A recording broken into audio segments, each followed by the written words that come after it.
told that she's here. Here it is, guys, the Redcat Rampage XB, the Buggy. It looks pretty good. Looks like it's been running some dirt, which is fine. This is actually the same chassis as the XR and the XT, my favorite type of chassis. They're four-wheel drive, no center diff. I love it. Looks like there's two remotes. I heard there's something wrong with the receiver, probably just fried or not paired correctly, but that's no big deal. It also has an extra battery, so that's actually pretty nice. I'm gonna attempt to start this thing up right now. I don't know if it will, but I have some fuel, so let's see how it does.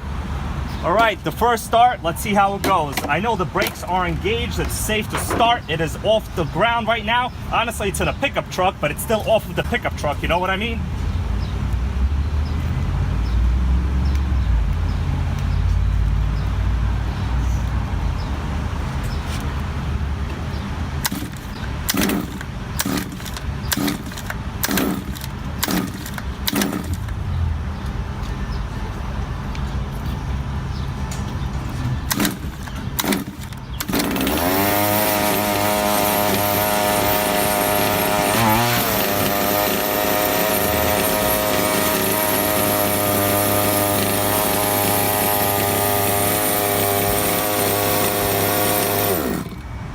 So you guys just saw the Buggy does start. The gas engine seems to be fine. The owner did say that there's an issue with the electronics. Check this out. I guess this does qualify as an issue with the electronics. Whenever you have a receiver with a hole in the back, I mean, that is definitely a major issue in the electronics. The battery pack seems to be okay. When I power it on, the electronics do not respond. I am not sure if the actual on-off switch is fried as well, but I have a new receiver and a FlySky radio. I am going to be testing it out. Hopefully the electronics themselves work and the servos are not fried. Okay, let's open the on-off switch.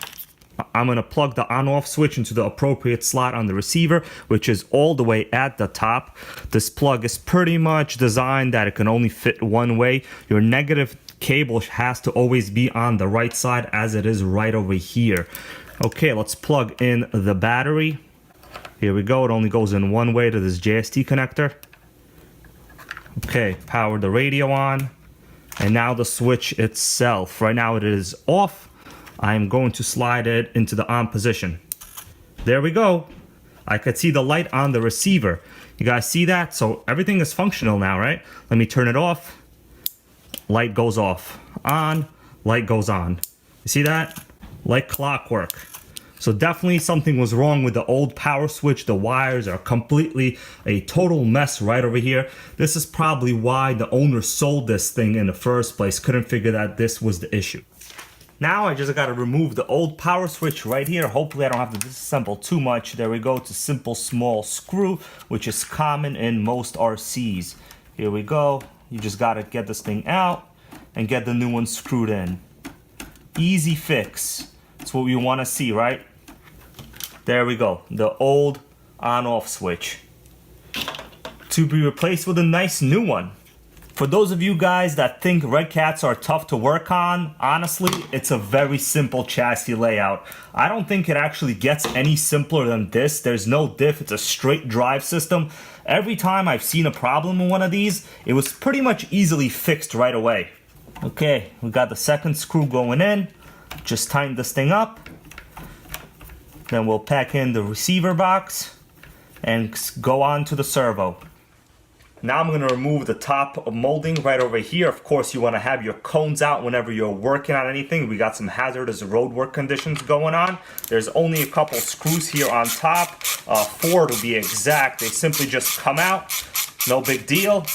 And then we can remove this little cover here on top. That will give us access to the servos. Okay, here we go. This piece just comes out. I am going to actually clean this. Now we have access to the servo. I'm just going to remove these screws and then we'll see how it works with a new Savox. Now that the power switch is in here, everything is connected. The battery is inside here. Let me put on the remote. Put the power on the car. We're just gonna check to make sure the electronics work. Right, so this steering servo has no issues at all. Everything is fine. The throttle is active. The only thing I have left to do is set the failsafe. So when I turn off the remote right over here, check this out. Right, it's basically still in neutral position. I needed to engage brakes. I'm gonna do that later on. For now, let's put the steering servo in. First step, let's take out these 4 screws holding the servo in. Okay, the screws are out. I'm just gonna slide out the servo. No issues, right? Seems fine. Hopefully I don't have to disassemble anything else over here. Well, it's not as easy as I thought. Always some kind of situation. What else gotta be taken apart? Maybe this right over here? I don't know. Normally when you just remove the 4 screws, they slide out. It's probably binding from the servo wire. Well, that's not it.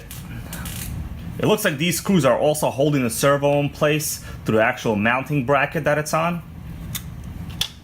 Okay, hopefully that'll do it. Right, here we go. This thing slides out, and that's what it looks like. It's just a little bracket that holds the servo in the back.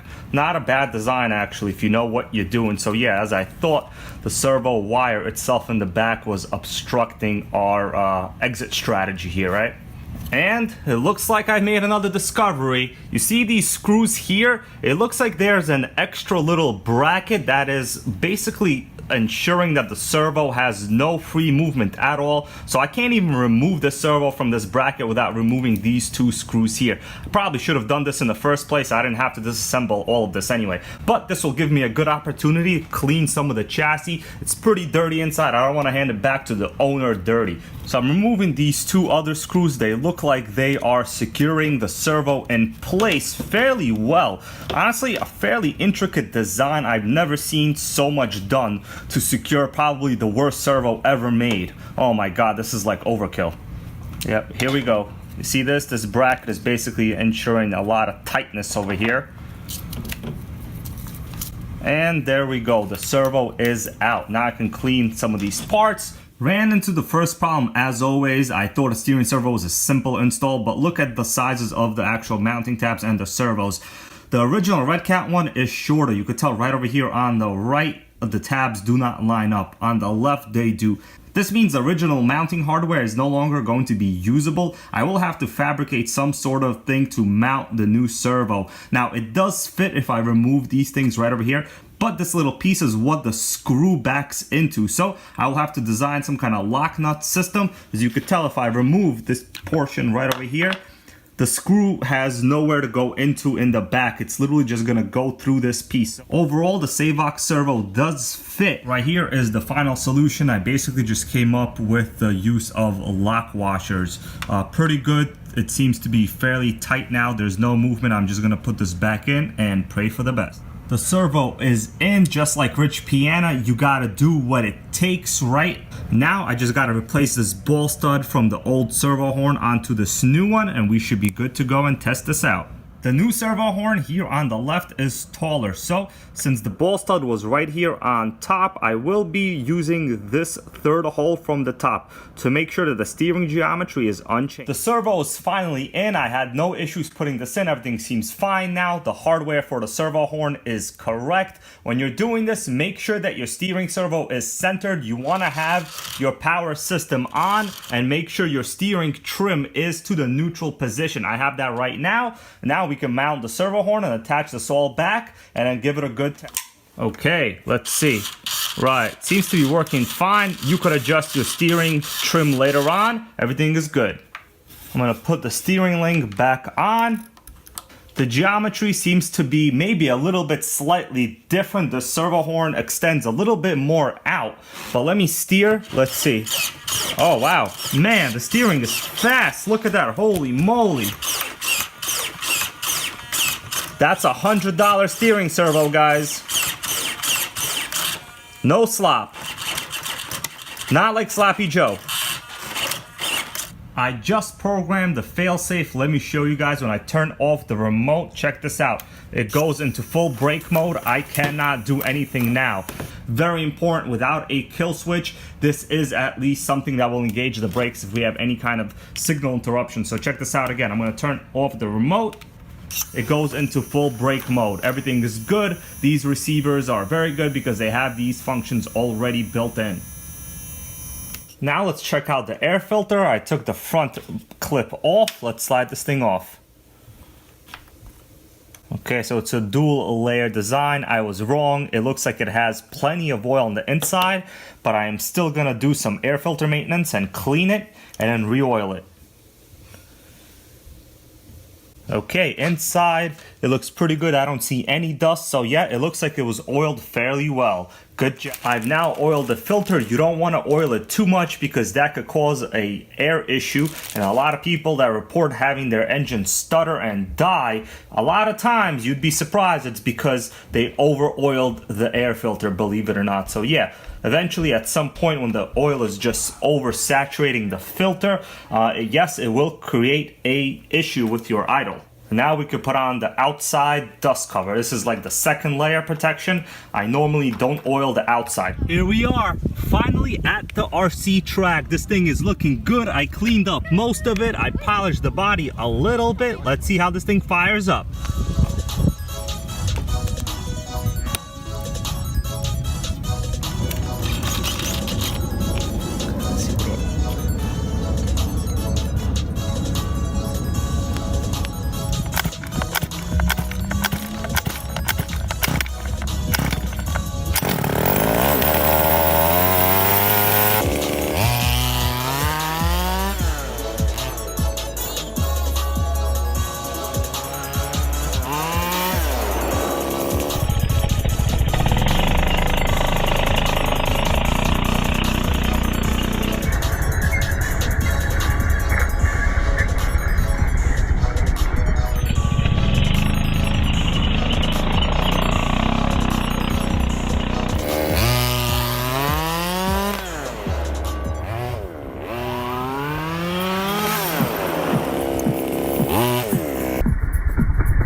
Cyberdyne Systems Model 101. My CPU is a neural net processor, a learning computer. You're watching the original promo video for this Redcat that we just had in this video. Now that model was fully repaired, but I know you guys are out there asking yourself, man, I want to buy one of these. Where did you get it? Can I buy a brand new one today? And the real answer, the best answer is you cannot buy the XB Buggy model. They have been discontinued. But I'm going to tell you guys, while you're watching this, you could still be enjoying some of the sickening gas two-stroke action. These models, or should I say rather the chassis and the drivetrain itself, are still sold brand new at Horizon Hobby today. All the available in-stock gas models at Horizon Hobby. Now the ones that we are interested in would be the 1/5 scale Chimera. It would also be the 1/5 scale Redcat Rampage XT. I would highly recommend you guys pick up this XT. It is the cheapest you will find for a four-wheel drive gas Redcat. These things are actually quite impressive, $689. That is a bargain for a four-wheel drive monster truck of this caliber. They have nice large wheels, pretty good looking monster truck body. Under the chassis, this is what it looks like. Pull start. The rear is a dual style exhaust system. They call it a tuned pipe, but that is up to debate. A nice suspension, very similar to the rally car. Here is a top down view. I would say this is a great four-wheel drive gas RC to get into. Don't really need to do any upgrades other than maybe a kill switch. I highly recommend that. $689, guys. I will put a link to this in the description to this video. Feel free to order it up. If you want to spend a little more, you can get the MT truck, and it just comes with a slightly bigger engine. If you want more of the sandrail looking type of chassis, there is the Redcat Chimera 729. Basically, it's the same drivetrain as the XB Buggy. I do have a video on the Chimera on this channel.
There's nothing like Taco Bell, nachos, and a vintage TC3.